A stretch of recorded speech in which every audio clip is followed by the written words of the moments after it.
Okay, Olivia, tell me about this team. You guys have obviously played some good volleyball, playing your best volleyball at semi-state, beating a couple of pretty good teams, including the #2 team of the state in the sectionals or in the semi-state championship game. What are you guys doing well on the court right now as a team that's allowed you to have that success? A few things that we're doing well on the court right now is playing smart. We're not just going up and hitting randomly. We're placing the ball where we are thinking about it, and it's very purposeful. Another thing we're doing really well is our defense. We do a very good job of picking up balls that most teams wouldn't, and that's been one thing that's really carried us through the postseason. Being a senior, you've played with these players for quite some time. When did you realize or when did you identify that this could be a team that could make a state championship type run?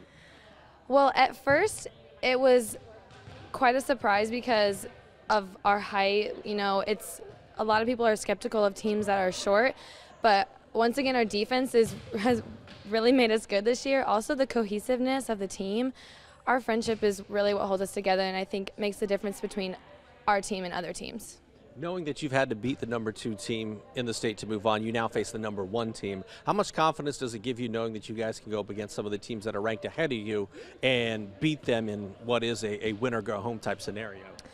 Well, to us, rankings don't really matter, and I think, like you said, that's shown in our postseason. Beating teams that are ranked higher than us really shows that the rankings sometimes don't, exemplify what your team really is. And our team has really played up to the potential of our opponents, and I think we're going to do that again at state. Tell me about Christian Academy. What do you know about them? Obviously, they've had success in the past as the reigning state champs. They're #1. What do you know about them? What are your biggest concerns, and what can you guys do well that'll allow you to have the outcome you guys want on Saturday? One thing that we know about the team is they have a few specific dominant hitters that we'll probably focus on. Things that we can do to prepare are strengthening our serving, being really aggressive on that, aggressive on our own offense. And going into this Saturday, we're going to need to come in with a lot of confidence. I'm sure they have a lot of confidence. They've been there before. This is a first time for us. So remaining calm and focused on what's going on in the court and not the surrounding situation. As far as this team goes, obviously Coach Roth is fairly along in her pregnancy. It sounds like you guys have a contingency plan or something in place in case she does go into labor. Well, we've talked about it as a team. We have our game plan, but I'll let that stay within the team. It's been fun to talk about. 2 seasons ago, we got to be with her through the birth of her first son.